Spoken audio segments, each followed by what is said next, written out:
Deep in the mountains of Guerrero, Mexico, where thick jungle swallows ancient stone and time moves in the rhythm of cicadas and rain, lies a secret that lay undisturbed for 5 centuries.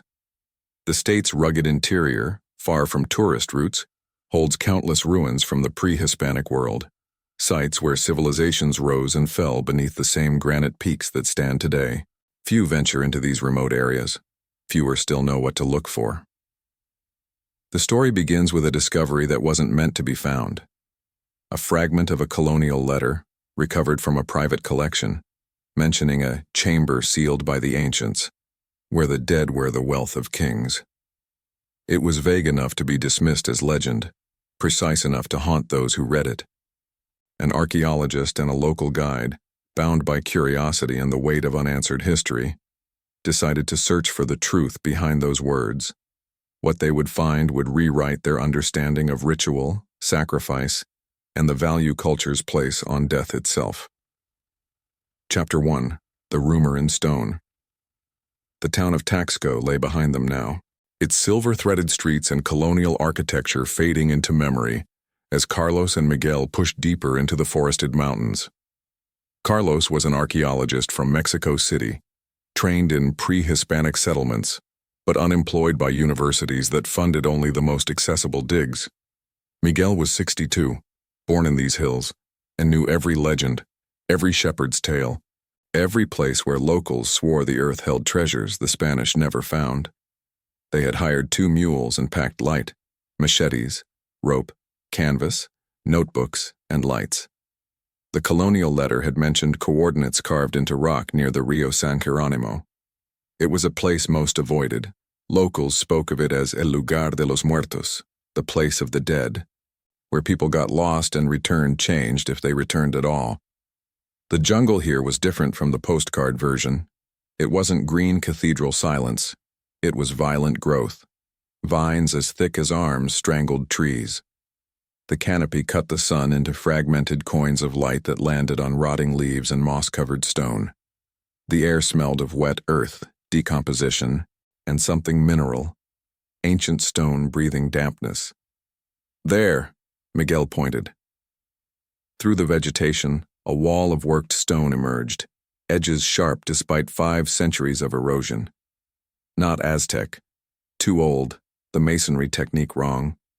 Possibly Olmec, possibly something the Spanish chroniclers never named.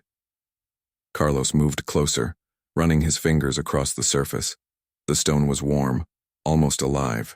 Glyphs were carved here once, but weather had softened them into abstract curves. They cleared vegetation for 2 hours, revealing more of the structure. It was a platform, stepped, part of something larger now, hidden by jungle reclamation. The mules waited below, occasionally braying to protest the abandoned clearing. As afternoon light began to angle through the trees, they spotted the marker Miguel's sources had mentioned, a stone arrangement in the shape of a spiral, positioned at the platform's eastern edge. Carlos felt his pulse quicken. This wasn't random. The spiral was deliberate, mathematical, aligned to catch the setting sun at specific times of year. Whoever built this understood astronomy, geometry, purpose. "We camp here," Miguel said, his voice steady but his eyes betrayed excitement. "Tomorrow we go deeper."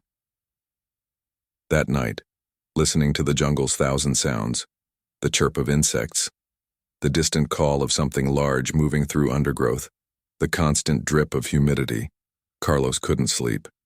He kept seeing the spiral in his mind, thinking of what it meant. Spirals meant descent in many pre-Hispanic cultures. Spirals meant entry to the underworld. Spirals meant a passage from one state of existence to another. Outside the tent, Miguel sat with his machete across his lap, staring at the barely visible platform stones glowing faintly in moonlight. He'd lived his entire life in these mountains. He knew stories his grandfather had whispered, tales of sealed chambers, of wealth buried intentionally, not hidden from thieves but locked away from the living world itself. Neither man could have known that their presence had already been noticed. 50 meters away, hidden by the density of the jungle, another set of eyes watched their campfire die to embers. Not law enforcement, not protectors of archaeological heritage. Something simpler and older. Ambition, drawn by rumor, following the same colonial letter that had brought Carlos and Miguel into these mountains. The jungle kept its secret still, but soon it would be forced to surrender one. Chapter 2. The language of stone morning mist hung between the trees like suspended breath. Carlos emerged from the tent to find Miguel already examining the platform's base, running his hands across fresh scratches in moss and lichen. Something large had climbed here recently, a jaguar perhaps, or a coyote, but the movement suggested an older path, one animals had used for generations. The platform's eastern face held what they sought, a narrow opening almost invisible from 10 meters away, masked by the way stone angled and shadow pooled. It wasn't a grand entrance. It was barely a crack, barely wide enough for a person to squeeze through sideways. "This is intentional," Carlos whispered, more to himself than Miguel. "They didn't want it found easily. It's a test. Will you commit to entering? Will you squeeze into darkness?" Miguel produced a flashlight, old and reliable, its beam cutting yellow through the gloom. The opening led downward. The stone beneath their feet worn smooth by thousands of footfalls, centuries old, but worn nonetheless. They moved forward. The tunnel descended gradually, becoming wider as they progressed. The walls began to show evidence of work, chisel marks, deliberately smoothed sections, channels carved to direct water away from the path. Someone had invested labor here, serious labor. This wasn't a natural cave someone had adapted. This was construction engineering, a project requiring vision and resources. And then the walls began to speak. Glyphs emerged in their flashlight beams, not the softened scratches of weather-exposed stone, but clear, deliberate symbols protected by the tunnel's roof. Calendar glyphs, the count of days, representations of figures in ritual dress, a narrative told in images across the stone.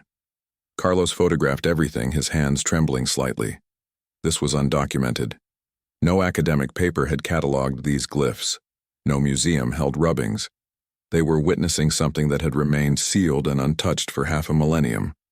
Miguel pointed ahead. The tunnel was opening into something larger, a chamber possibly. They could feel the change in air pressure, the slight echo of their breathing expanding into space. What they found made them both stop breathing altogether. The chamber was vast, easily 30 meters across, its ceiling rising into shadow beyond their flashlight's reach. But the space wasn't empty. Stone platforms lined the walls, and on those platforms lay figures, unmistakably human remains, skeletal and draped in something that caught the light with an otherworldly gleam. Gold. Sheets of it, tarnished by centuries but unmistakably precious metal, arranged across the bodies with ritualistic precision. Some sheets were pure, others worked with intricate patterns, symbols, animals, geometric designs that echoed the glyphs in the tunnel. Carlos stepped forward slowly, his mind struggling to process what his eyes reported. This wasn't a burial chamber in any sense he'd encountered.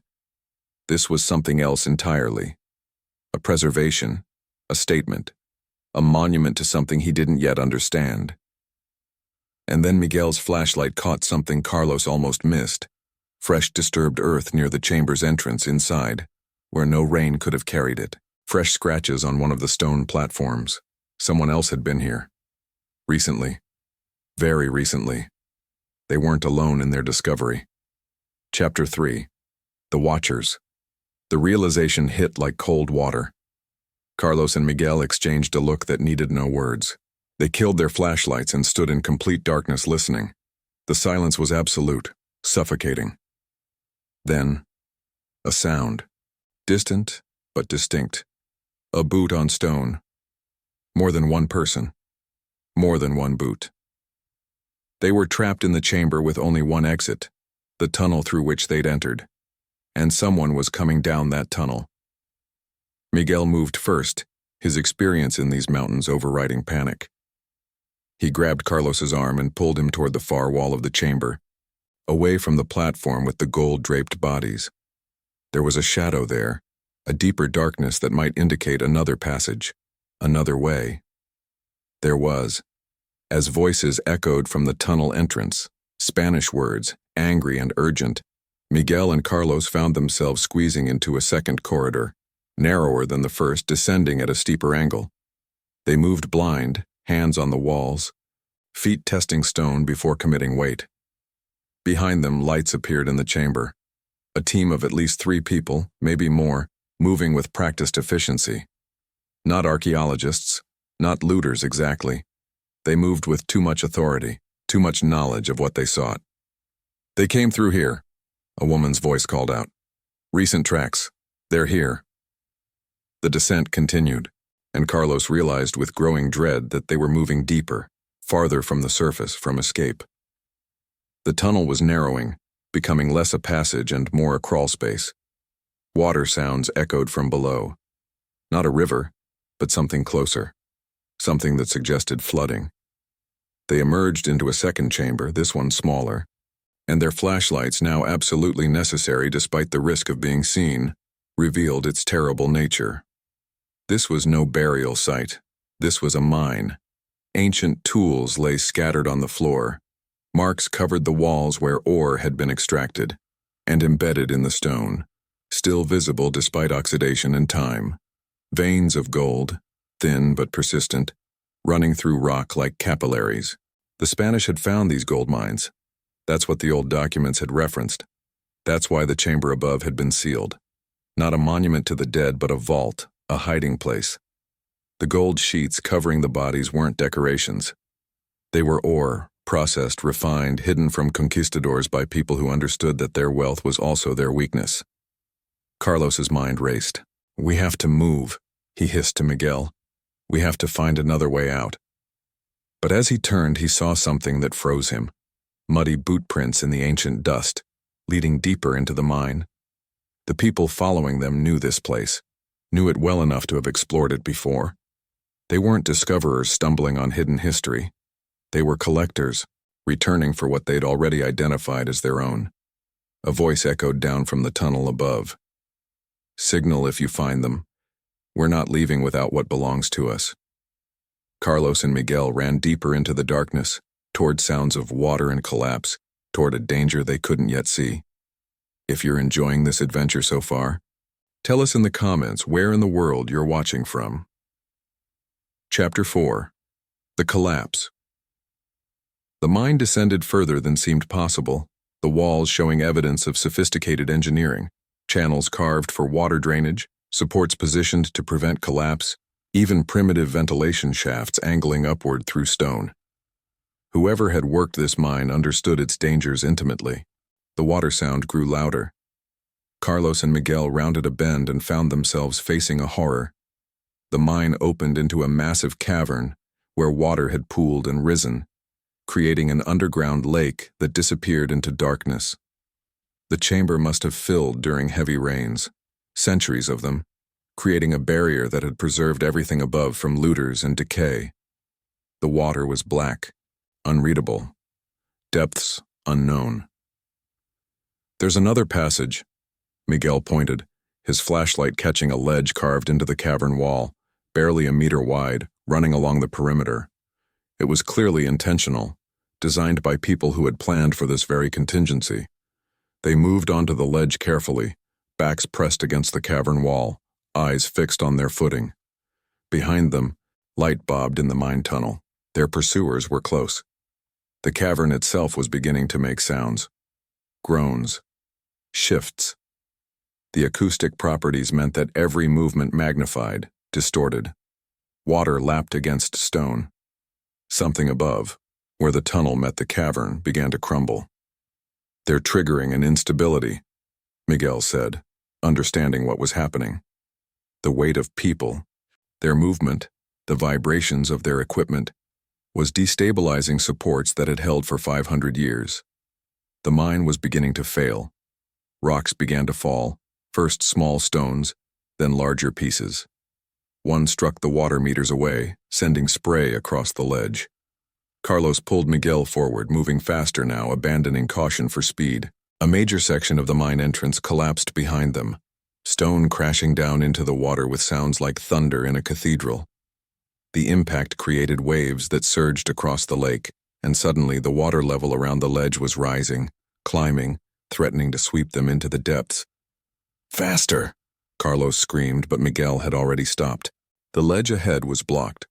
The ceiling had partially collapsed, leaving only a meter-high gap barely wide enough to pass through, and the water was rising toward it. They would have to dive. The water was ice-cold, stealing breath, disorienting. Carlos dove blind, following the ledge's trajectory into the gap, feeling stone scrape his shoulders. For a moment of absolute terror, he was stuck, wedged, drowning. Then forward momentum carried him through, and he emerged into air on the other side, gasping. Miguel followed moments later, erupting from the water like something hunted by every predator in existence.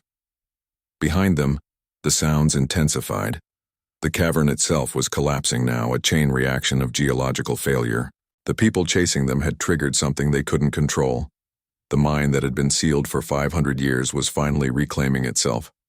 Through a tunnel on the far side of the cavern, Carlos and Miguel ran, dripping, gasping, pursued now not by ambition but by geology itself.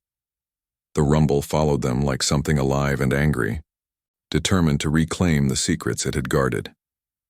Chapter 5. The Second Chamber. The tunnel they fled through wasn't natural.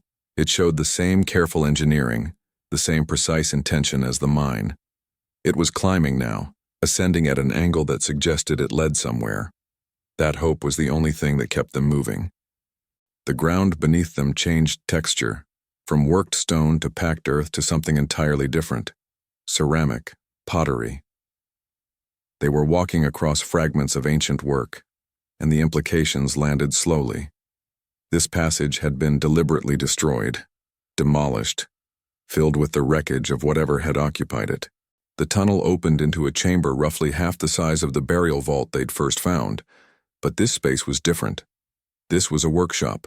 Furnaces lined the walls, crude but effective, designed to reach temperatures necessary for gold processing. Tools hung on stone pegs, molds for casting, evidence of refining work, of transformation, of metal being drawn from raw ore and shaped into something precious. And on stone benches, unfinished pieces, gold in various stages of work, sheets being flattened, ceremonial objects partially completed, an entire project suspended in time, abandoned mid-work as if the craftspeople had simply stepped away and never returned.